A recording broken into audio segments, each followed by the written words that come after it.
우리가 지난주부터 이제 신약 성경의 정복의 현장에 대한 그 일을 하나님께서 어떻게 이끄셨는지를 지금 확인을 하고 있습니다. 지난주에 우리가 중요한 것들을 붙잡으면서 우리는 정복의 흐름 속에 있는 사람들이라는 언약입니다. 어쩌다가 내가 이 자리에 있는 것처럼 보이고 내가 어쩌다가 내가 이렇게 와 있는지 모르겠다 이런 생각이 들 수 있겠습니다만은 하나님은 완벽하게 계획을 하시고 또 성취하시고 이끌어 오시면서 그 정복의 현장의 흐름 속에 하나님께서 우리를 부르신 것이 확실합니다. 하나님께서 이렇게 흐름 속에 있는 사람을 움직여 가시고 이끌어 가시고 또한 하나님께서 강권적으로 움직여 가시는 하나님의 방법이 말씀입니다. 그래서 우리가 말씀의 내용 그리고 말씀의 흐름을 붙잡는 것이 굉장히 중요합니다. 그래서 이번에 우리가 그 세계 렘넌트 대회를 통해서도 우리가 말씀을 확인했듯이 말씀의 편집, 말씀의 설계, 그리고 말씀의 디자인, 이거 굉장히 중요한 얘기입니다. 우리가 말씀을 붙잡고 우리가 뭘 이루어보자는 게 아닙니다. 하나님께서 우리 지난주에 말씀 확인했듯이 토기장이 되신 하나님께서 귀 있을 그릇으로 우리를 만들어가고 계시는 과정이거든요. 우리를 편집하고 계시는 과정입니다. 그의 말씀을 통해서 확인을 하자는 겁니다. 하나님께서. 그리고 그 말씀대로 우리를 설계해 나가시고 계시고 그 말씀에 따라 디자인되고 작품을 하나님께서 만들어 가실 거란 말이에요. 그래서 우리가 말씀을 통해서 하나님께서 우리를 편집해 가시는 모든 과정, 응답, 계획을 우리가 확인을 하는 겁니다. 하나님께서 말씀으로 편집해 가신다고 하는데 어디를 향해서 가느냐가 굉장히 중요하겠죠. 그래서 하나님께서는 내가 어떤 모습, 어떠한 상황에 있다 할지라도 하나님은 237이라고 하는 세계복음화의 방향을 맞춰서 하나님께서는 우리를 이끌어 가십니다. 이것을 향해서 하나님께서 편집하고 이끌어 가시는데 이것을 못 알아듣는 사람에게는요, 노예, 포로, 속국이 언제냐? 저주와 재앙, 문제, 갈등에 정복을 당해버리게 되는데 이 하나님께서 237을 향해서 하나님께서 나를 편집해 가신다는 것을 알던 사람들에게는요, 노예, 포로, 속국이 오히려 발판이고 기회고 그 사실이 정복의 현장이 된 겁니다. 똑같이 노예로 빠졌는데 어떤 사람은 그게 정복당하고 눌러 앉아 있어야 될 상황이 되는데 어떤 사람에게는 그게 정복의 현장이 된단 말이에요. 성경에 그럼 나오는 인물을 몇 가지를 얘기를 해보겠습니다. 요셉입니다. 요셉은 해와 달과 별이 절연하는 꿈을 꿨거든요. 비전을 품게 된 거죠. 근데 현실은 형들과의 갈등, 가정 간의 불화입니다. 그리고 요셉이 출신 배경이 그렇게 좋지는 않습니다. 요셉의 어머니는 라헬이거든요. 근데 이 라헬이라는 여자가 시집을 오면서 우상을 숨겨서 들어올 만큼 우상 숭배가 심각했던 여자입니다. 그리고 시기가 많았어요. 그 야곱의 첫째 부인이 자기 친언님에도 불구하고 자기는 아기를 낳지 못한다는 것 때문에 자기 언니 레아를 시기하고 문제를 일으킵니다. 또 빨리 죽어버리네. 그런 배경이었습니다. 요셉은. 그러면 비전을 품었으면 잘 돼야 되잖아요. 근데 오히려 그게 문제가 돼서 노예로 팔려가게 되고 애굽으로 가게 됩니다. 근데 하나님께서는 말씀을 통해서 우리 인생을 편집시키지 않습니까? 요셉이 그때 발견한 겁니다. 아, 내가 지금 노예로 온 게 아니고 내가 애굽에 잡혀온 게 아니고 창세기 37장에 그 언약이 있지 않습니까? 이거 하나님께 성취하시는 거구나. 그걸 보게 된 겁니다. 또 한 인물이 있습니다. 본의 아니게 친부모랑 떨어져서 양자로 들어가게 된 겁니다. 그게 누구지요? 모세입니다. 근데 모세가 전혀 아무것도 몰랐던 인물이 아닙니다. 레위 남자와 레위 여자에서 태어났고요. 요게벳을 통해서 분명히 언약을 이어갈 레위 자손에 대한 언약을 갖고 있었습니다. 그리고 히브리 사람이 고난을 받는 걸 보고 의분을 일으킬 만큼 괜찮은 사람이기도 했습니다. 근데 현실과 상황은 어떻게 되죠? 점점점 구렁텅이 속으로 들어가게 되네요. 그래서 어떻게까지 되겠죠? 광야에 들어가게 되는 겁니다. 도망자가 되게 된 거죠. 근데 나는 실패했다라고 생각을 했는데 하나님께서 처음부터 모세를 향해서 출애굽을 위하여 말씀의 편집, 설계, 디자인을 하나님께서 계획을 갖고 계셨거든요. 하나님 그대로 성취하셨습니다. 또 고아처럼 버려진 존재가 있습니다. 누구죠? 사무엘입니다. 근데 오히려 그 일이 사무엘이 언약궤가 방치되어 있구나. 시대를 보는 하나님 계획이었어요. 그래서 이 사무엘이 사는 날 동안 블레셋이 쳐들어오지도 못할 만큼 언약의 사람으로 하나님 사용하십니다. 그리고 이 사무엘을 통하여 언약궤에 대한 그 하나님의 계획을 발견했던 게 다윗으로 전달되고요. 다윗을 통해서 이 언약이 성취되게 되는 겁니다. 다른 사람이 봤을 때는 야 어떻게 저럴 수가 있나 이럴 수가 있을 겁니다. 우리 사랑하는 렘넌트들 지난주에도 말씀드렸겠습니다마는 나는 세계복음 언약을 붙잡았는데 나는 가진 게 아무것도 없어요. 배경이 없고 여러 가지가 없습니다. 걱정하지 마십시오. 하나님께서 원래 역사하셨던 하나님의 방법이 아무것도 없는 무에서 말씀으로 유로 창조하셨던 하나님의 능력입니다. 그게 하나님의 능력입니다. 아무것도 없다 하나님의 능력을 체험할 저로의 기회입니다. 그죠? 그렇기 때문에 오히려 배경이 없는 게 아니에요. 하나님이 여러분들의 배경입니다. 또 포로로 잡혀갔습니다. 모든 민족은 우리 민족은 끝났다라고 생각을 했는데 성전 회복을 통하여 전 세계 여호와 이름을 알리는 237을 향한 하나님의 계획을 발견했던 선지자들 얘기를 우리가 계속 확인했습니다. 다니엘이라든지 에스더라든지 또 오늘 본문에도 나오겠습니다만은 속국으로 빠졌는데 오히려 이 일이 하나님께서는 이 속국에 빠져있는 로마를 배경으로 예루살렘과 온 유대와 사마리아 땅끝까지 이르러 내 증인이 되리라 하시니라. 이 하나님의 말씀이 어디로 연결되죠? 237과 딱 연결되는 겁니다. 나는 어떻게 살아야 될지 모르겠습니다. 내가 무엇을 해야 될지 모르겠습니다. 이런 고민이 드는 분도 있을 겁니다. 당장 우리 렘넌트들 청년들이 내가 어떤 직장을 구해야 되냐? 그리고 내가 지금 이런 여러 가지 직장에 어려운 문제가 생겼는데 내가 뭘 해야 되나? 그리고 지금 여러 가지 갈등이 왔는데 내가 어떻게 해야 되나? 라는 고민이 생길 수가 있습니다. 그런데 오늘부터 그 고민을 완전히 내려놓으셔도 됩니다. 왜냐? 내가 혹시 실수한다 할지라도 내가 연약하고 내가 넘어진다 할지라도 하나님께서는 창세전에 영세전에 우리를 향한 하나님의 계획을 갖고 계셨어요. 그것을 말씀, 상황 모든 것을 통해서 편집하고 설계하고 디자인해 가십니다. 오늘 베드로 얘기를 보게 되겠습니다만은 베드로가 좋은 배경이 있었던 사람이 절대 아니었거든요.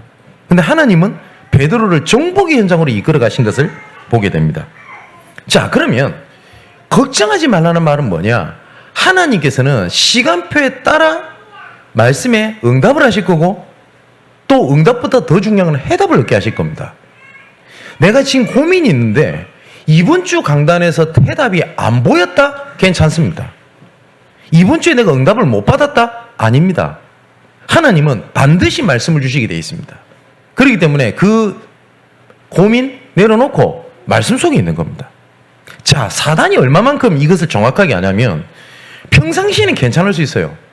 근데 문제가 생겼다, 내 감정적으로 여러 가지 다운이 됐다, 아니면 내 상황이 어렵다, 이럴수록 우리가 말씀으로 편집해 가시는 하나님의 계획 속으로 들어가야 되잖아요. 근데 사단은 이것을 딱 문제가 생기면 뭐부터 딱 놓치게 만들게 하냐? 말씀부터 딱 놓치게 만들어버립니다. 그래서 어떻게 하냐? 말씀이 아닌 다른 것에서 자꾸 답을 찾으려고 그래요. 방법을 찾으려고 그래요. 내가 어떻게 해야 되지? 이렇게 나오는 겁니다. 내가 직장이 오른데 어떻게 해야 되지? 이러는 겁니다. 이럴 때일수록 어떻게 하냐? 우리 말씀을 우리 인생을 말씀으로 편집해 가시는 하나님의 계획 속에 있는 겁니다. 언제까지요? 말씀을 통해서 나의 삶 속에 오직이 보일 때까지. 그러면 나는 지금 어렵습니다. 나는 할 수 있는 게 없습니다. 절대 그렇지 않습니다. 나만이 누릴 수 있는 오직이 있습니다. 그 나올 때까지. 그리고 그 유일성이 보일 때까지. 모세는 출애굽을 위하여 태어난 유일한 사람입니다. 모세가 자빠지고 넘어지고 실수했던 것이 하나님께서 모세를 향한 유일성이 절대 무너지거나 취소되지 않았습니다. 성경은 위인전이 아니죠. 모세 대단하구나가 아닙니다. 모세와 함께 하셨던 그리스도께서, 성령께서, 하나님께서, 그 성삼위 하나님의 능력이 나와 함께 있다. 그 증인으로 세우신 거지 모세가 대단하구나, 모세 위인전이 아닙니다. 성경은. 그죠? 하나님은 모세를 향한 유일성을 끝까지 성취하셨습니다. 이때 내가 이 속에 있었더니 어느 날 내가 바라든 바라지 않았던 하나님의 언약에 성취하는 자리에 딱 있게 되는 겁니다. 그걸 보고 재창조라고 얘기를 합니다. 자, 이렇게 말씀이 편집된다라고 하는 거는 하나님께서 24시간 우리를 이끌어 가시는 거거든요. 이거를 말씀을 통해서 계속 확인을 하라는 겁니다. 그러면 그때부터 뭐가 보이냐? 남들이 보지 못하는 게 딱 보입니다. 그걸 보고 말씀에 설계라고도 하고 이걸 보고 25시라고 얘기도 합니다. 우리가 영적인 존재라서요. 우리가 어디에 딱 꽂히잖아요. 세상 말로. 24시 하면 다른 사람이 보지 못하는 뭘 봅니다. 지난주에도 제가 말씀드렸죠. 현대자동차 회장이 한 달에 책을 100권 읽는다 안 합니까? 그럼 자동차에 관련된 책을 읽냐? 아니래요. 시, 수필, 오만 것 다 읽는데요. 근데 이분이 뭐라고 인터뷰했냐? 모든 책이 자동차와 관련돼서 자기는 보인대요. 그걸 보고 25시라고 얘기를 합니다. 옛말에 좀 세상 말로 뭐 눈에는 뭐밖에 안 보인다고 얘기를 하죠. 그걸 25시라고 얘기를 합니다. 저는 당구를 치지 못합니다. 근데 당구에 빠졌던 사람 얘기를 들어보면 저는 강대상 위에 있으니까 좀 약간 높은 데 있죠. 그건 사람이 앉아있지 않습니까? 다 공으로 보인대요. 그래서 어떤 목사님이 저한테 얘기를 한 겁니다. 늦게 당구를 배우셨어요. 설교 때마다 정말 결박기도 하면서 설교한답니다. 성도들 머리가 다 당구공으로 보인대요. 요 치면 요 맞을 것 같고, 뭡니까? 당구 용어로 히네루를 친다고 그러는데 회전을 이렇게 좀 맞을 것 같고, 그걸 보고 25시라고 얘기를 합니다. 우리가 복음에 24 한다는 말은 모든 것이 하나님의 계획으로 그때부터 보이게 되거든요. 근데 희한하죠.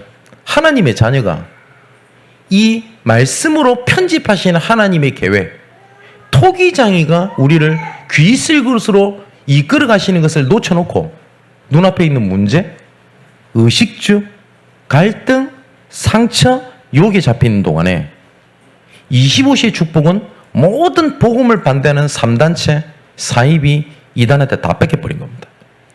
우리는 교회가 복음이 아닌 다른 거에 집중하고 있을 때 3단체는 3차 산업, 4차 산업을 다 장악을 다 해버렸습니다. 그래서 비대면 시대가 왔는데 비대면 시대가 이런 3단체나 불신자들은 기회의 시대가 됐는데 교회는요 문제의 재앙 시대가 돼버렸어요. 비대면이라서 성도들이 교회가 못 와서 교회가 어렵다? 그럴 수가 있습니까? 오늘 본문에 주는 그리스도시요 살아계신 하나님의 아들이십니다. 이 반석 위에 이 교회를 세울 것인데 음부의 권세가 이기려줘도 못하게 하겠다. 가로 열고 비대면일 때는 제외. 일이 안 돼 있거든요. 그런데 교회가 비대면 시대가 오게 되니까 여러 각체의 문제가 생기게 된 겁니다. 이 말은 교회가 코로나 시대가 되면 무조건 비대면을 해야 된다는 것을 주장하는 게 아닙니다. 또 반대로 코로나 걸려서 죽으나 다 똑같다. 모여라. 시대에 들떨어진 얘기를 하는 것이 절대 아닙니다. 그죠? 25실 다 놓쳐버린 겁니다. 자, 하나님의 것에 진짜 내가 24일을 하면 나머지 다른 사람이 보지 못하는 것을 보게 된다. 성경의 근거를 대겠습니다. 고린도전서 2장 10절에 보니까 이렇게 되어 있습니다. 오직 하나님이 성령으로 이것을 우리에게 보이셨다라고 되어 있는데 이것은 앞에 있는 것을 얘기하죠. 7절에 뭐라고 되어 있냐면 하나님이 우리의 영광을 위하여라고 되어 있습니다. 우리의 영광을 위하여 만세전에 미리 정하신 것이 있다. 이것을 우리에게 보이시는데 뭐요? 성령은 모든 것 하나님의 깊은 것까지도 통달하시느니라. 하나님이 모든 것을 예비해놨는데 성령 하나님께서 이걸 보게 하실 거라고 약속이 되어 있어요. 그래서 12절에 하나님이 우리에게 은혜를 주신 것들을 알게 하람이니라. 그래서 13절에 이렇게 되어 있죠. 이것이 사람의 지혜가 아니고 오직 성령께서 가지신 것으로 하니 영적인 것으로 분별하느니라 라고 되어 있습니다. 복음 안에 하나님의 깊은 것까지도 통달을 한다라고 되어 있습니다. 자, 이걸 보고 25시라 그럽니다. 똑같이 우리가 불신자고 사는데 여기 어떤 사람은 가정 문제가 심각한데 어떤 렘넌트는요 그 가정 문제가 배경이 되고 승리하는 발판이 되는데 별로 큰 문제가 아닌데 작은 것에 어떤 애들은 어떤 자녀들은요 가정 문제에 넘어져 버려요. 뭔 차이입니까? 25시를 받냐 못 받냐입니다.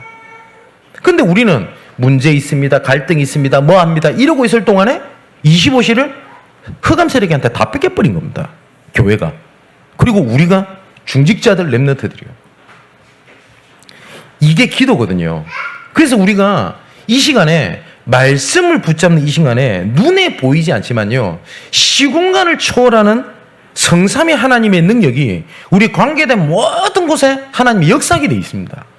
아멘이죠. 나는 하나님 이 자리에 하나님의 말씀을 붙잡지만 내 자녀, 우리 부모님, 모든 사역 현장, 직장 현장, 만남 관련된 모든 곳에 성삼위 하나님의 능력이 이 시간 나타나게 하여 주옵소서. 이것을 하나님께서 누굴 통해서 활용하냐? 천군천사를 하나님의 뜻을 이루는 천군천사가 곳곳에 파송되는 겁니다. 그때 어떻게 되냐? 막혔던 문이 열려지게 되고 흑암이 무너졌다는 결과로 응답의 문이 열립니다. 우리가 기도할 때 흑암이 그때부터 무너지게 되는 겁니다. 이때 이 비밀 속에 있었더니 나 그리고 시대 미래가 그때부터 치유되어지기 시작하는 겁니다. 치유받아야지가 아닙니다. 복음 속에 있었더니 하나님이 응답의 문을 열어버리는 겁니다. 그리고 또 하나님께서는 이 말씀으로 우리를 결국은 선한 길로 완전한 길로 우리를 이끄십니다. 우리 렘넌트들 오늘부터 내가 뭘 공부해야 되나? 어떤 직장을 가야 되나? 뭐 해야 되나? 여러 가지 갈등이 있을 때 진짜 이 걱정 오늘부터 완전히 내려놔야 돼요. 여러분들이 연약하다고 여러분들 속에 계신 그리스도가 연약한 게 아닙니다. 내가 연약해졌다고 하나님께서 나를 향한 계획이 취소되거나 연약해지는 게 절대 아니라고요. 하나님의 이 계획은 나에 대해서 결정되는 게 아닙니다. 신학에는 중요한 두 가지가 있어요. 내가 해야 되냐? 하나님이 하시냐? 신학에는 이 두 가지 싸움입니다. 하나님이 하신다. 이걸 보고 보수신학이라고 합니다. 일명 칼빈이라고 합니다. 아니 내가 뭘 하는 거에서 결정된다. 이걸 알미니아라고 얘기를 합니다. 결국 이거 두 개의 싸움입니다. 근데 저는 아무리 성경을 봐도 하나님이 우리를 이끄시지 나에 대해서 결정되는 게 없어요. 맞지요? 이것은 아무것도 하지 말라는 말이 아닙니다. 이 속에 있으면 하나님께서 갈 길을 보이십니다. 홍해를 가르십니다. 그때 건너가면 돼요. 오늘부터 내가 뭘 해야 될 건지 고민 안 해도 돼요.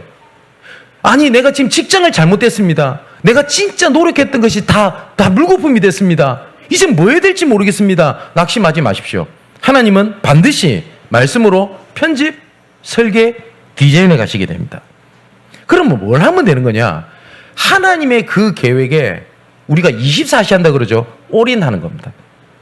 그러면 그거에 관련된 대로 보입니다. 그걸 보고 영어로는 all out이라고 얘기를 해요. 그때부터 내 흐름이 바뀌어요. 현장에. 그걸 보고 all change라고 합니다. 하나님은 그렇게 이끌어 가실 겁니다. 저는 대단한 사람은 아닙니다. 근데 하나님께 감사한 거는 젊을 때부터 복음과 전도 속에 있게 하셨습니다. 이거는 겸손이 아니라 제 의지, 제 노력, 제가 잘한 건 1도 없습니다. 하나님이 저를 이끌어 가셨고 빚어 가셨고 지금까지 있게 하셨습니다. 이 이후에 어떻게 하나님께서 237개 나라를 향해서 나를 사용하실지 저는 모르겠습니다. 저보고 만일에 목사님 237 나라와 5천 종족의 완전한 세계복음화의 마스터 플랜을 갖고 계십니까? 라고 질문한다면 저는 모르겠습니다. 근데 확신이 있습니다. 하나님은 말씀을 주실 겁니다. 어떻게 그러면 이 여의도 지역을 중심으로 해서 지역복음화를 하겠습니까? 완벽하고 누가 봐도 되어질 만한 뭐가 있습니까? 아니요, 모르겠습니다. 그런데 확신이 있습니다. 말씀을 주실 겁니다. 왜냐? 지금도 말씀을 통해서 역사하시는 하나님이기 때문에 그렇습니다. 자, 이처럼요. 하나님은 말씀을 통해서 모든 것을 움직이시거든요. 지난주부터 우리가 신약성경을 보는데 이제는 마태, 마가, 누가, 요한복음에 딱 떠오르는 그 중요한 인물이 하나 있죠. 그 사람이 누구냐? 베드로입니다. 자, 그럼 베드로를 한번 보겠습니다. 누가복음 5장에 보면 예수님께서 베드로를 부르십니다. 근데 이 베드로는 어부 출신입니다. 다 아시다시피. 그리고 갈릴리 지역의 출신이고요. 갈릴리 지역의 가버나움 근처에 베세다 동리의 어부 출신이라고 요한복음에 나와 있어요. 그 쉽게 말하면 천한 신분입니다. 이게 얼마만큼 천하냐면 사도행전 4장에 보니까 안진뱅이를 일으키고 난 다음에 법정 소송까지 가게 됩니다. 베드로가. 근데 많은 사람들이 베드로 보고 했던 말입니다. 학문이 뛰어나지 못한 사람이 아니냐라고 평가를 합니다. 그럼 베드로가 어떤 상황인지 아시겠죠? 그리고 그 오늘 본문에 보니까 바요나 시모나라고 돼 있죠. 그러니까 바요나란 말은 요한의 아들 이런 말입니다. 그러니까 아버지가 요한이라고 하는 이름을 가지고 있는 아버지였어요. 그 예수님 제자 중에 안드레라고 하는 제자가 있죠. 이 안드레는 그 베드로의 동생입니다. 근데 이 베드로가 그리스도를 만나게 되는데 안드레가 먼저 그리스도를 만나게 돼요. 그래서 요한복음 1장 41절에 보니까 그가 먼저 자기의 형제 시몬을 찾아 말하되 우리가 메시아를 만났다 하고 가로 열고 메시아는 번역하면 그리스도라라고 돼 있어요. 그러니까 오늘 본문에 주는 그리스도시요 살아계신 하나님의 아들이십니다 라고 하는 것을 베드로는 연약하고 실수하고 넘어졌지만 연약한 모습도 많이 보였지만요, 처음부터 예수가 그리스도라는 걸 알고 만나요. 다른 제자들, 특히 가룟 유다는 야, 이 시대의 사회운동가구나, 이 사람 안에 있으면 뭐가 덕을 보겠구나 라고 만난지는 모르겠습니다만은 베드로는 그렇지 않았던 것이 확실합니다. 그리스도가 뭔지를 알고 만났어요. 그러니까 동생을 잘 뒀죠. 동생이 이 예수가 메시아 그리스도라는 것을 소개를 이렇게 하게 됩니다. 근데 이 베드로가 예수 그리스도를 만나게 되는데 굉장히 연약하고 부족하고 이런 모습을 많이 보이게 됩니다. 오늘 본문에 주는 그리스도시요 살아계신 하나님의 아들이십니다. 성경 전체를 두고도 최고의 신앙 고백이라 할 수 있는 이 부분이죠. 예수님이 얼마나 기뻤던지 너무 좋아하셨어요. 바요나 시몬아 네게 복이 있구나. 이것을 알게 한 이는 하늘에 계신 내 아버지가 알게 하셨다. 칭찬을 하십니다. 이쯤 되면 겸손하게 하나님 계획을 찾아야 되잖아요. 그때 예수님께서 그전에 말씀 안 하시다가 처음으로 십자가에 못 박히실 거에 대한 얘기를 하세요. 그러니까 베드로가 바로 뭐라고 그러냐면 절대 그런 일이 예수님한테 생기면 안 됩니다 라고 예수님 딱 막는 겁니다. 그랬더니 예수님께서 화가 나셨어요. 그럼 뭐라고까지 말씀하시냐면 사단아 내 뒤로 물러가라. 네가 하나님의 일을 생각하지 않고 오히려 사람의 일을 생각한다. 그러니까 그리스도인 거 알았는데 지금 바울이 나오는 모습 보면 사람의 일과 하나님의 일이 왔다리 갔다리 저울질을 하는 것 같아요. 그죠? 그리고 예수님께서 십자가 못 박히시러 갑니다. 그쯤 요거들 얻어묻고 이랬으면 됐을 거 아닙니까? 그 예수님께서 기도하러 가는데 자고 있네? 예수님 와서 깨웁니다. 한시라도 깨어서 나랑 함께 기도할 수 없겠냐? 그러면 쪽팔려서라도, 그죠? 기도하는 척이라도 할 거 아닙니까? 예를 들어서 우리 교회가 수련회를 해요. 그 제가 옆에 여기 여러분들한테 가가지고 우리 기도 좀 하지요. 웃으면서 얘기하면 어떻죠? 민망해서라도 기도한 척 할 거 아닙니까? 근데 베드로는 이게 담대함인지 무식함인지 또 자요. 그래서 예수님이 짠하고 또 나타납니다. 야 일어나. 드디어 내 잡으러 온 사람이 왔다. 그러니까 베드로가 쑥 일어나는 겁니다. 그죠? 근데 예수님을 잡으러 온 그 어떤 종이 있는데 이 종이 귀를 잘라버려요. 또 베드로가. 그래서 성경에는 그 마가복음에는 말고라고 하는 종이라고 이름이 되어 있습니다. 이 마가복음에만 그 사람 이름이 적어져 있어요. 귀를 잘라요. 그 예수님이 그러십니다. 칼 내려놔라. 칼로 흥한 자 칼로 망한다. 어부는 모르겠습니다. 횟감 치려고 칼을 들고 다닐지 모르겠습니다만은 어쨌든 칼로 이렇게 했어요. 이쯤 되면 정신 차려야 되죠. 근데 베드로가 사람 일을 생각했다고 말씀하시잖아요. 나중에는 이 베드로가 의리도 있었지만 겁도 많았어요. 그래서 예수님이 잡혀로 가는 때 뭐라고 합니까? 도망을 가고 예수님을 3번이나 부인합니다. 그게 베드로입니다. 연약하고 성격 급하고 모자라고 인간적인 모습을 엄청나게 실수를 많이 해요. 어쩌면 우리가 예수님의 12제자 중에 베드로를 수제자라고 얘기를 하죠. 다른 제자들도 한 번씩 언급하게 될 겁니다, 이 이후에. 근데 수제자라고 보기 민망할 만큼 다른 제자들보다 못나고 부족하고 연약한 모습이 베드로에게 굉장히 많이 나타납니다. 그러니까 베드로가 일명 수제자라고 하니까 많이 기록되어 있어서 그런지는 모르겠습니다만은 다른 제자들보다 더 부족한 모습이 많이 나타나요. 그런데 확실한 거는 베드로의 중심이 달라요. 베드로가 안드레를 통해서 예수님이 그리스도라는 거 알고 만납니다, 처음부터. 근데 다른 제자들은 그렇지 않았던 것 같아요. 왜냐하면 제자들끼리 논쟁하는 장면이 나옵니다. 네가 크냐 내가 크냐.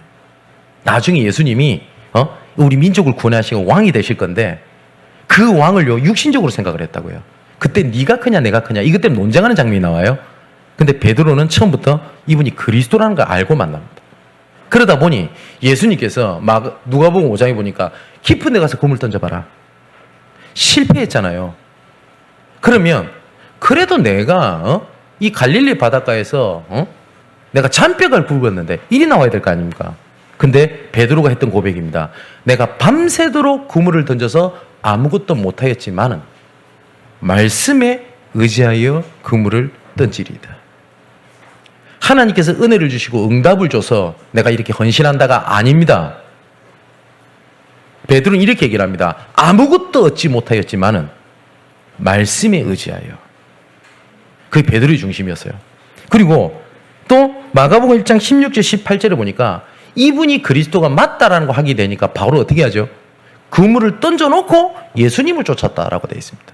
이게 성격이 급한 모습일 수도 있겠지만 베드로의 결단이었습니다. 의식적 문제가 아니었어요. 그물 던졌다는 말은 지가 다 포기했다는 말입니다. 그죠? 근데 우리는 복음 하면데 우리는 나도 모르게 내 것이라는 걸 딱 잡고 있잖아요. 그죠?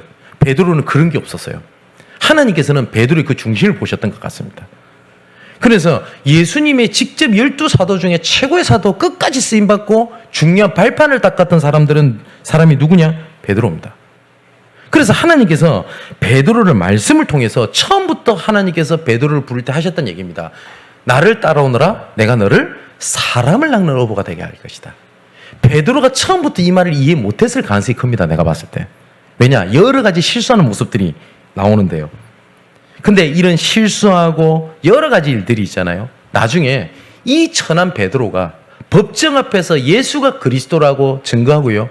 이 천한 베드로가, 배경이 없는 베드로가 237과 연결되는 장면들이 곳곳에 나옵니다. 나중에 예수님을 부인하고 실수했던 것이 어떻게 되죠? 내 양을 먹이라, 내 양을 치라. 미래까지도 연결되는 응답으로 연결돼요. 하나님께서 처음부터 베드로에게 말씀을 주셨습니다. 내가 너를 사람 낚는 어부가 되게 하겠다. 그래서 하나님께서 이 베드로를 말씀으로 설계해 나가시는 거 보십시오. 아까 말씀드렸듯이 온갖 실수 다 하죠. 예수님과 부인합니다. 그죠? 근데 하나님께서는 어떻게 하죠? 초대교회, 제일 중요한 초대교회의 발판을 땄던 최고의 중요한 지도자였어요. 하나님은 베드로를 끝까지 그렇게 쓰셨어요. 그걸 보고 말씀 편집, 설계, 디자인이라고 합니다. 하나님은 나를 말씀을 가지고 그대로 이끌어 가십니다. 당장 응답이 안 보여도 돼요. 그냥 말씀 속에 있으면 어느 날 하나님께서 만들어 가시는 겁니다. 자, 그래서 정복의 현장을 위해서 우리가 지금부터 기억해야 될 게 있습니다. 뭐냐면 신앙생활에서 제일 중요한 거 하나 꽂아놓으면 뭐라고 단언할 수 있냐면 버리는 겁니다. 필요 없는 걸 버리는 겁니다. 모든 종교는 버리라는 게 있습니다. 그죠? 근데 뭐예요? 습관을 버려라, 뭘 버려라. 성경에서 말하는 거 그걸 버리라는 게 아닙니다. 우리가 습관을 어떻게 버립니까? 그죠?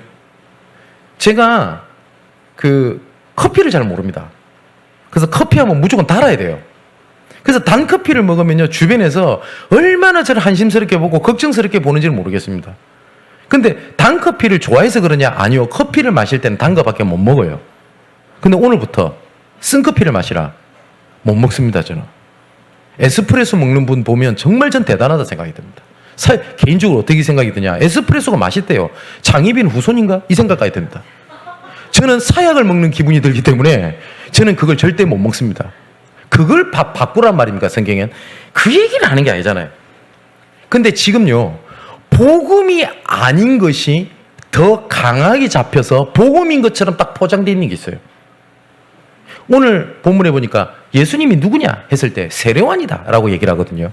이 세례요한이 그랬어요. 청렴했어요. 결백했어요. 메뚜기와 석청만 먹었고요. 그 시대의 기득권을 가지고 있었던 바리새인도 세례요한을 함부로 건드리지 못했어요. 지금도 어떻게 돼 있냐? 목사님은 양복 하나를 가지고 일평생 구멍이 나도 기워가지고 입으면서 목회를 하신다. 그럼 존경받아요. 오늘부터 제가 한복 한 벌 갖고 살까요? 차가 맨날 퍼져. 그걸 고쳐가면서 이제 존경받아요. 그게 복음입니까? 그러면 목회자가 사치스럽게 살아야 된다는 말이 아닙니다. 제가 말한 거는 복음보다 뭐가 앞서 있는데요. 오히려 이러면요, 뭐라냐니까 이 시대의 성자 이럽니다. 그런 시대가 돼버렸잖아요. 그러니까 진짜 버려야 될 것은 안 버리는 겁니다. 근데 물론 목회자가 모범적으로 살아야 돼요. 근데 그게 더 강하잖아요, 복음보다. 결국은 그것 때문에 영적 문제 온다는 사실을 몰라요. 신앙생활 똑같습니다. 내가 복음 가지고 신앙생활을 하는데 복음보다 더 강하게 잡혀있는 뭐가 있다니까요. 그래서 지난주에 근본적인 불신앙을 버리라 안 합니까? 근본적으로. 제가 전도사로 있을 때 장로님 한 분 계셨어요. 담임 목사님이랑 어떻게 좀 미팅을 할 일이 있어가지고 카페에서 만나게 된 겁니다. 그 주문을 할 거 아닙니까? 역시 저는 어떻게 해요? 단 커피를 시켰습니다. 카페 모카 이런 거. 그 목사님도 그 아메리카노 시키시더라고요. 근데 그 장로님은 어떤 그냥 일반 티를 시켜요. 그랬더니 자리에 앉아서 얘기를 시작하는데 이 장로님이 대뜸 뭘 하시냐면 목회자는 커피를 안 마시는 게 복음적이지 않습니까? 이러더라고요. 그 순간 커피가 몸에 안 좋다고 하니까 그 얘기를 하실 줄 알았어요. 근데 뭐라고 말씀하시냐? 우리나라에 커피 한 톨도 안 나오는데 다 수입이지 않습니까? 이 돈 아껴서 불이웃을 도우면 훨씬 더 좋지 않겠습니까? 저는 교회 장로입니다만 천주교, 불교보다 교회가 불이웃 돕기를 적게 하는 모습 보고 되게 마음이 걸렸습니다. 그리고 뭐라고 말씀을 하시냐? 복음도 중요하고 전도도 중요한데 불신자들은 그걸 못 보니까 이런 것들을 보여줘서 교회의 위상을 높이는 게 복음적이지 않겠습니까? 여러분 어떤 생각이 드십니까? 틀린 말은 하나도 없어요. 맞죠? 이 장로님이 이 와이프가 그리고 딸이 있는데 그 젊은 장로님이셨어요. 이 아내가 귀신을 보고 이 딸이 귀신을 보고 막 이런 영적 문제 이 계기 때문에 예수를 믿게 됐거든요. 이분이 일평생 이거 못 버리는 겁니다. 가룟 유다가 그랬어요. 가룟 유다가 마리아가 예수님 머리 그 발에다가 향유를 깨고 붓는 모습이 뭘 의미하죠? 예수 그리스도 장례를 의미합니다. 예수 그리스도 죽음을. 그랬더니 대뜸 뭐라고 그러죠? 이 비싼 향유를 팔아가지고 불이웃을 도왔다면 훨씬 더 좋았겠다. 이렇게 딱 나온 거예요. 그래서 가룟 유다는 결국은 하나님의 복음의 흐름에서 끊어져 버립니다. 맞죠? 여러분 어떤 생각이 드십니까? 저 그 장로님이 맞다 틀렸다를 얘기를 하려고 하는 것이 아닙니다. 이분한테 일평생 들어갔던 게 딱 그게 각인이에요. 각인이 그렇게 무서운 겁니다. 자, 각인된 것을 우리가 바꿔라. 근본적인 그 불신앙을 꺼내라 라고 할 때 우리가 이걸 꺼내거나 할 수 없습니다. 방법 하나밖에 없어요. 우리를 편집해 가시는 말씀 속에 있는 거 외에는 없어요. 그래서 말씀 속에 있으라고 얘기를 하는 겁니다. 그래서 혹시나 여러 가지 문제 갈등이 있게 되면 제가 이런 얘기를 꼭 합니다. 말씀을 생명처럼 붙잡아라 너는. 그런데 거의 대부분이 그렇게 안 해요. 자꾸 딴 데서 해결책을 찾아요. 안타까운 겁니다. 이 각인이 그리 무서운 겁니다. 며칠 전에 제가 신문을 봤는데 중국에 어떤 한 사람이 뇌사에 빠졌답니다. 그럼 거의 회생 불가능이죠. 2달 만에 살아버렸대요. 이 사람이. 그래서 어떻게 된지 신문을 보고 그 생각이 들었습니다. 야, 각인된 게 이리 무섭구나. 그 가족 중에 한 사람이 뇌출혈로 쓰러져가지고 뇌사 상태에 빠져놓으니까 근데 이 가족이 마작을 그리 좋아했답니다. 거의 마작이 미쳤대요. 근데 저는 마작을 어떻게 하는지 모르겠습니다만은 쪽수가 있어야 되죠. 그 고수도 3명 있어야 된다며요. 많게는 5명. 그래 광 팔아야 되니까. 그죠? 마작도 그런가 봐요. 근데 이 한 명이 쓰러져 놓으니까 마작을 못 하는 겁니다, 이 가족이. 그래서 가족들이 번갈아 가면서 이랬대요. 마작하자. 한 명이 모자래. 네가 필요해. 이거를요, 가족들이 돌아가면서 2달 동안 계속 얘기했답니다. 뇌사에서 깨어나 버렸대요. 깨어나면서 처음으로 했던 게 마작이었답니다.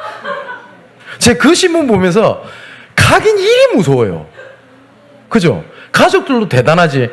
우리 가족이 쓰러져서 안타깝다가 아닙니다. 마작을 못하는 게 안타까운 거예요. 마작하자. 한 명이 모자래. 네가 필요해. 이랬답니다. 2달 만에 일어나 버렸어요. 여러분, 신앙생활을 할 때 복음 안에 있으면서 강하게 잡히는 그거 있죠. 그게 옳은 거든 틀린 거든 사단은 반드시 그거를 영적 문제로 몰고 오게 됩니다. 그래서 예수님이 물은 겁니다. 사람들이 나를 누구로 아냐? 그랬더니 예수님을 다 이렇게 얘기를 합니다. 세례 요한, 그리고 엘리야, 예레미야, 선지자 중에 하나라고 얘기를 하는 겁니다.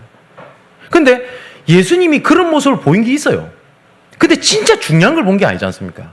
근데 우리가 신앙생활 딱 이렇게 하고 있는 거예요. 예수가 세례요한 같이.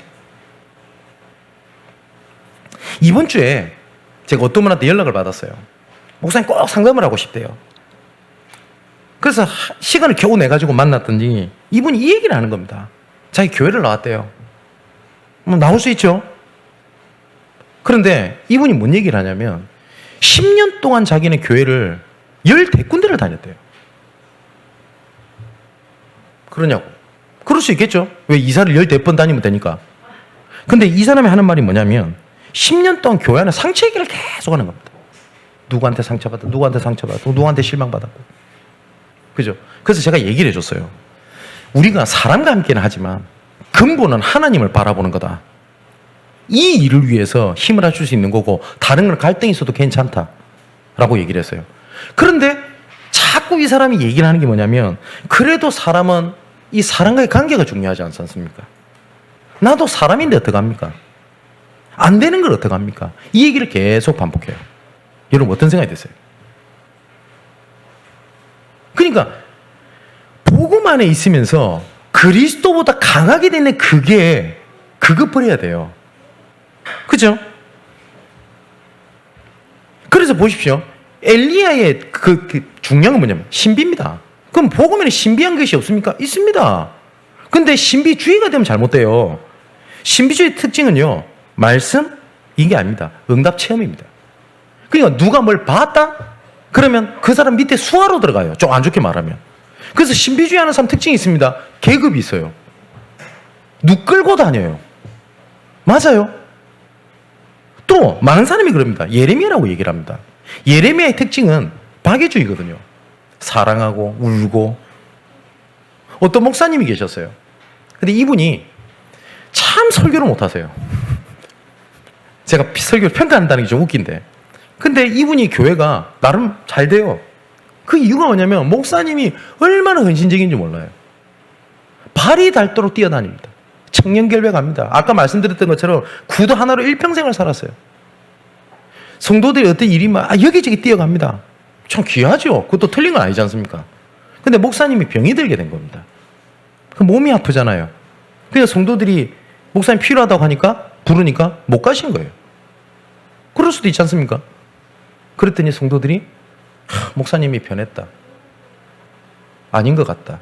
하면서 성도들이 다 나가버리더래요. 그러면서 이분이 다 목회를 접으시면서 저한테 했던 얘기입니다. 뭐라고 말씀하시냐면 나는 그리스도의 제자를 한 명도 세우지 못하고 하나님 앞에 부끄러운 모습으로 목회를 마감하게 된다고. 그러면 목회자가 성도를 위해서 뛰는 게 틀렸단 말입니까? 그 말 하는 게 아니죠. 성도들한테 뭐가 들어갔냐? 아, 사랑이 많구나. 목사님이 나를 챙겨주는구나. 그게 더 강해요. 말씀이 아니라. 어떤 사람 또 세례요한이라고 합니다. 아까 말씀드렸듯이 청년교육, 이건 더 은혜 받아버려요. 누가 진짜 현장에 가서 매일 가가지고 현장 몇 군데 가서 말씀 전한다. 이런 감동이 없는데, 야, 저분 양복 하나래. 양말 꾸며가면서 신네. 이러면 감동 받아버려요. 뭐가 중요한데요, 진짜? 애들 말로 무엇이 중요한데요? 복음이 아닌 것이 딱 강하게 들어와 있단 말이에요. 그래서 우리가 올바른 고백을 하는 겁니다. 그래서 본인이 뭐라 했느냐? 주는 그리스도시요 살아계신 하나님의 아들이십니다. 주는 그리스도시요, 이 말이 무슨 말이냐? 창세기 3장 15절의 주인공이시요 살아계신 하나님의 아들이십니다. 유월절의 주인공이시요 살아계신 하나님의 아들이십니다. 광야 시절 때 모든 백성들이 다 죽게 됐는데 뱀에 물려가지고 장대에 높인 뱀, 그게 그리스도로 의미하거든요. 요한복음 3장 14절에 예수께서 직접 말씀하신 겁니다. 광야에서 모세가 뱀을 높이 든 것 같이 인자도 매달려야 하리라. 십자가를 얘기합니다. 누구든지 노뼈를 보면 삽니다. 누구든지 그리스도를 보면 삽니다. 베드로가 그 얘기를 한 겁니다. 주는 그리스도시요 살아계신 하나님의 아들이십니다. 이 고백 위에 뭐요? 내 교회를 세우리니 음부의 권세가 이기지도 못하도록 하겠다. 그리고 뭐라고 말씀하시냐? 천국 열쇠를 주겠다 라고 말씀을 하셨습니다. 이게 신앙생활의 근본입니다.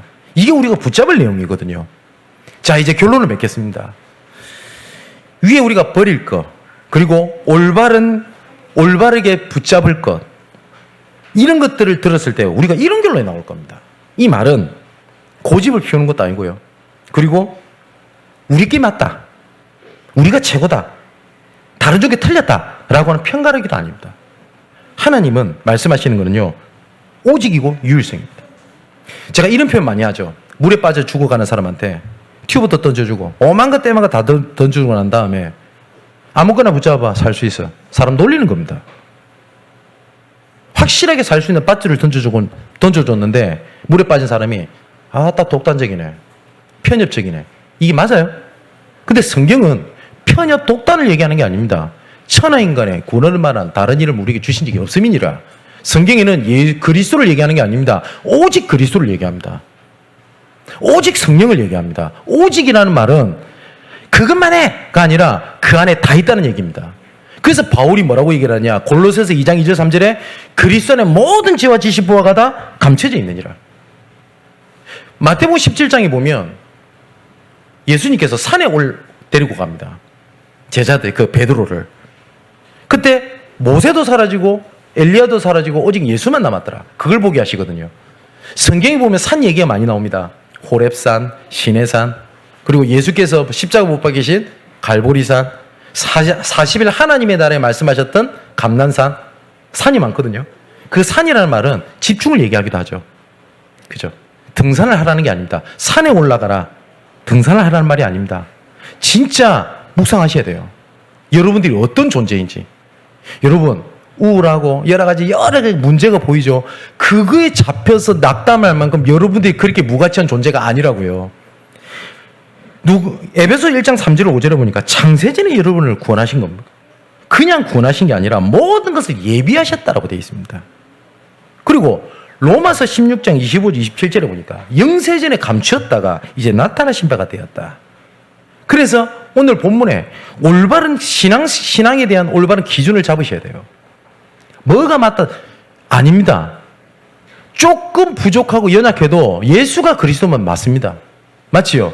내가 모든 것을 이뤄도 나는 하나님의 자녀고 예수가 그리스도가 맞습니다. 내가 완전히 다 무너져도 예수가 그리스도가 맞아요. 나는 하나님의 자녀가 맞아요. 나는 렘넌트가 맞아요. 자, 그래서 오늘 아까 우리 결론에 예수께서 시내산에 올라갔었을 때 오직 예수만 남았다라고 되어 있거든요. 오직을 잡으십시오. 오직은요, 단순한 겁니다. 단순하다는 말은 복잡하지 않다는 말이에요. 무슨 말이냐? 오직 하나님께서 말씀으로 내 삶을 이끌어 가신다. 그러면 말씀 속에 있으면 돼요. 어떻게 해요? 이렇게 해요? 저렇게 해요? 다 필요 없어요. 있으면 돼요. 단순. 그죠? 오직이란 말은 결론 났다는 말입니다. 왜냐? 그것만 바라본다는 말이거든요. 그렇기 때문에 단순하게 봐요. 낚시하는 사람 보십시오. 진짜 낚시 잘하는 사람은 잡을 거 딱 정해놓습니다. 다른 게 안 잡혀서 신경 안 써요. 그냥 다 풀어줘 버려요, 방생. 근데 저는 낚시를 못합니다. 저같이 낚시 못하는 잔챙이들은 잡히는 쪽쪽 다 담습니다. 그죠? 그래서 별로 가치 없는 거 붙잡고 헤 하고 앉아 있어요. 진짜 꾼들은요, 딱 단순합니다. 오직입니다, 그게. 그죠? 그러니까 낚시할 때 이 사람, 나 이것만 잡고 가겠다 이겁니다. 그러니까 100마리를 낚았는데 다 필요 없는 거 신경도 안 써요. 한 마리 잡았다, 좋은 거예요. 그죠? 근데 저처럼 낚시 못하는 사람 100마리 잡았어. 전부 다 피렘이라. 좋아가지고 많이 잡았다 이러고 앉아있는 겁니다. 웃긴 거죠. 오직은 단순한 겁니다. 여러분, 복음을 누린 사람 보십시오. 되게 단순합니다. 복음도 단순합니다. 너희는 마음에 근심하지 말라. 요한복음 14장에 너희는 나를 믿으니 근심하지 말라. 끝. 예수님 말씀 끝입니다. 내 믿지? 근심하지 마. 근데 우리는 이러죠. 믿는데요. 그래서 아무것도 안 일어나는데요. 자꾸 토를 달아요. 예수께서는 이렇게 말씀하셨습니다. 너희들은 나를 믿으니 근심하지 말라. 끝. 그죠? 예수가 그리스도다. 그럼 끝난 겁니다. 근데 우리 자꾸 토를 달잖아요. 그래서 오직이란 말은 내 삶 속에 뭘 찾는 거, 오직과 유일성을 찾는 겁니다. 내 기도, 내 업, 내 전도. 자, 보십시오. 요셉은 가정 불화 속에 오직 유일성을 찾아요. 그죠? 다윗도 보십시오. 혼자 살아남는 비밀이 있었습니다. 그리고 사람과의 만남 속에서도 문제가 되지 않았어요. 그죠? 그걸 보고 오직 유일성이라고 얘기를 합니다. 그러면 어느 날 하나님께서 재창조응답을 함께 하십니다. 왜냐? 하나님께서 처음부터 나를 그렇게 예비하셨기 때문에. 조급하지 마십시오. 그리고 안 된다고 낙심도 하지 마십시오. 마태복음 17장에 그 이후 예수님께서 또 보게 하시는 게 있습니다. 간질로 고생하는 아들이 있었어요. 아버지가 온 겁니다. 살려달라. 근데 못 살려요, 제자들이. 그때 예수님께서 이렇게 말씀을 하십니다. 믿음이 없고 배역한 세대예요. 믿음 없는 것을 꾸짖으세요. 그때 아버지가 또 이렇게 얘기합니다. 할 수 있거든. 우리 아들을 고쳐주십시오. 그랬더니 뭐라고 예수님 말씀하시냐. 할 수 있을 것이 무엇이냐. 믿는 자에게 능치 못할 일이 없느니라. 제자들에게 뭘 말씀하시냐면 네가 깨달았다를 말씀하신 게 아닙니다. 제자들이 묻습니다. 나중에. 왜 우리는 이 일을 못했을까요? 그때 예수님께서 하신 말씀입니다. 겨자씨만한 믿음이 있다면 산을 옮길 것이다. 예수님은 믿음을 얘기한 겁니다. 그런데 우리는 이해했다, 깨달았다, 알았다, 몰랐다, 받았다, 못 받았다, 이게 관심이 있어요. 그런데 하나님은 믿음을 말씀하셨어요. 이 눈의 증거가 아니 배워도 믿음만을 가지고서 늘 걸으며, 그죠? 믿음 회복하는 여러분 되시기를 주님의 이름으로 축원을 드립니다. 기도하겠습니다. 나의 아버지 하나님, 이 시간 복음 아닌 다른 것, 틀린 것, 실패할 것을 버리게 하여 주시옵소서. 주는 그리스도시여 살아계신 하나님의 아들이십니다. 이 올바른 고백 위에 말씀으로 편집, 설계, 디자인되게 하여 주옵소서. 오직이 되게 하시고 이 오직수, 이 내 현실, 내 상황, 여러 가지 업, 내 미래를 두고 오직과 유일성을 찾고 재창조하시는 하나님의 여정을 감사함으로 기쁜 마음으로 보게 하여 주시옵소서. 믿음 없는 걸 용서하시고 믿음 회복되는 시간 되게 하여 주옵소서. 살아계신 예수 그리스도 이름으로 기도하옵나이다. 아멘.